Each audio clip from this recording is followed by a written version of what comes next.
Mike Tyson. Feint at him and step up, creep up, all right? Flip. Hey, I need you to move your fucking head.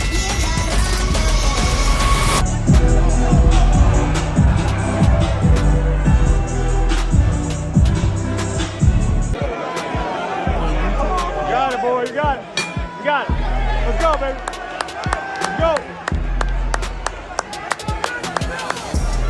He's just saying that to make it seem like I wasn't banned, but definitely has sent an email to me saying I'm trespassed from all UFC events and I'm not welcome back.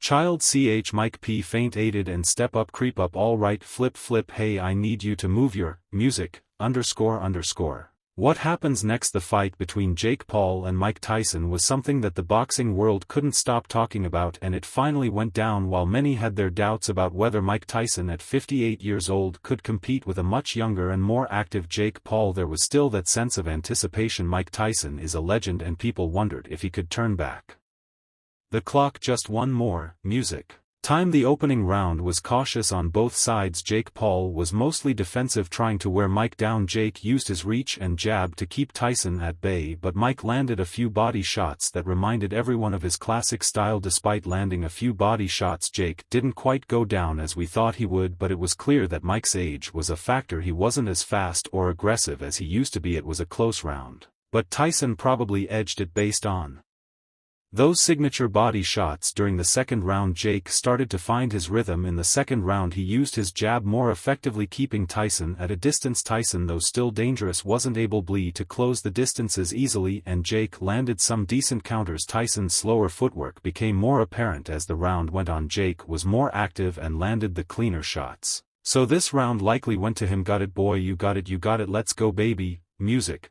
go. Round 3 was when Tyson found some success early in the round with a couple of sharp uppercuts, and for a brief moment it felt like we were watching a younger version of him. Jake took the shots well though and didn't back down. The power in Tyson's punches was still there, but Jake's youth and durability showed it was a close round. But Tyson's big shots might have swayed the judges. From round 4 onwards, the fight started tilting in Jake Paul's favor. Tyson was visibly tired and his punches didn't have the same zip. Jake, on the other hand, looked fresh and started to take control. His jab was working well and he was landing cleaner shot on a slowing Tyson. Jake's confidence was growing and Tyson seemed to be running out of gas. It was a clear round for Jake. Oldest traditions well tonight. Tradition. Tyson gave one last burst of energy in this round, landing a couple of body shots, but it was clear that he was fading. Jake capitalized on Tyson's fatigue, pressing forward and landing some solid combinations. The momentum had fully shifted in Jake's favor and Tyson was mostly in survival mode. Jake won this round convincingly. Tyson was all fatigued by round 6. By this point it was all Jake Paul. Tyson was barely throwing punches and Jake was picking his shots. He hurt Tyson with a big right hand and you could see the end was near. The crowd could sense it too. Jake didn't rush for the knockout but was patient, controlling the action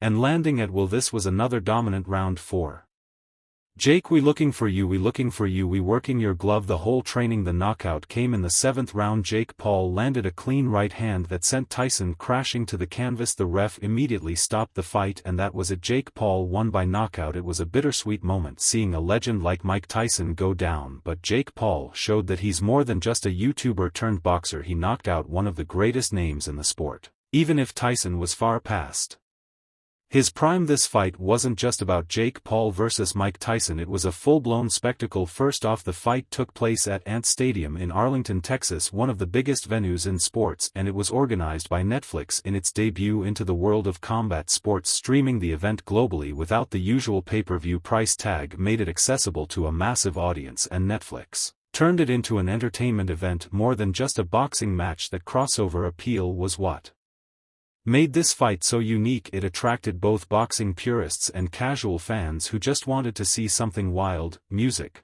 Leading up to the fight, there were plenty of rumors and speculation about Mike Tyson's condition. He had to pull out of the original July 2024 date due to a medical issue related to an ulcer, and that setback delayed the fight for several months. People were already questioning whether Tyson at 58 could handle a fight like this, and the medical issue only fueled those doubts even.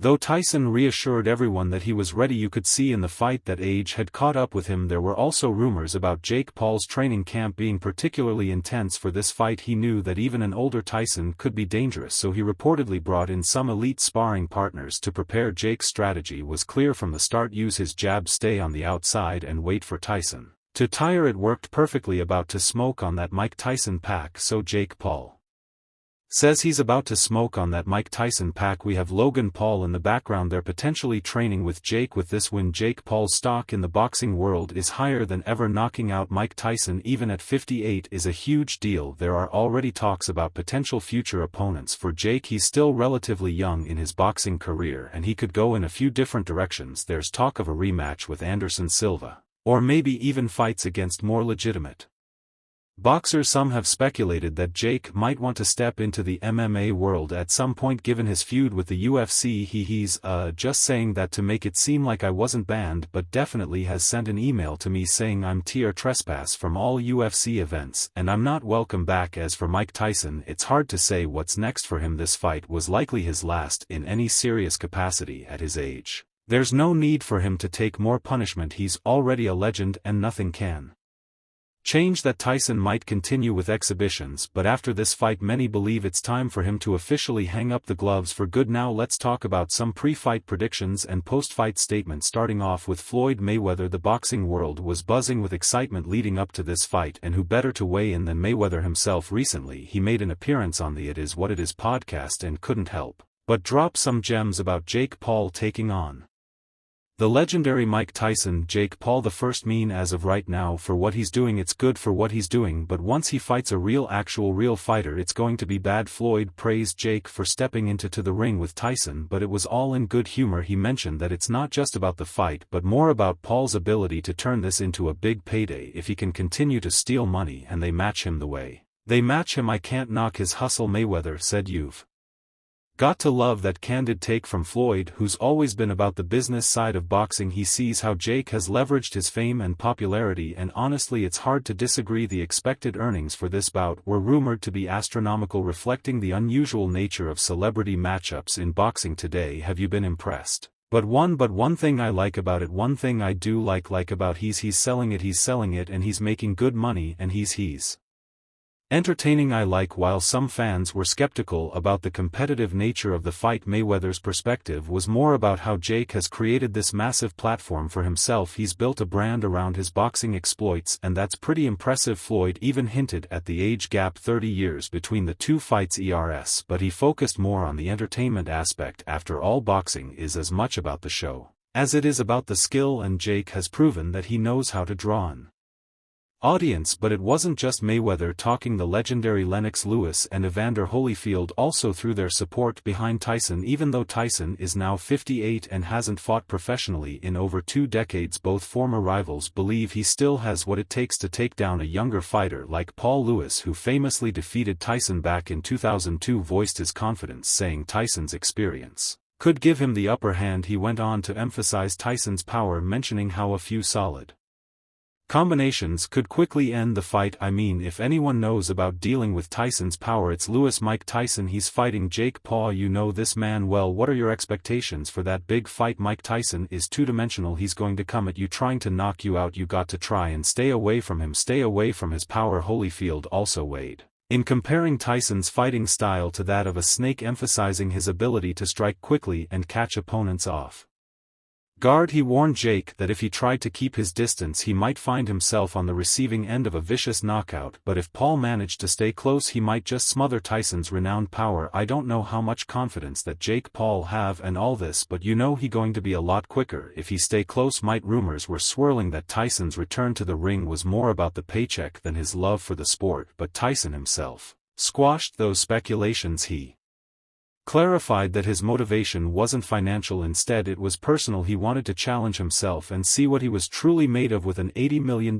purse on the line. It's hard to imagine that cash wasn't a factor at all, but Tyson was adamant about the fight being a test of his abilities. Will you be high when you fight Jake Paul? Oh, I'm going to be so high off life. Yeah. Are you training hard? Training extremely hard. Yeah. How many hours a day? I start 11 o'clock and I might leave the gym at 5 o'clock.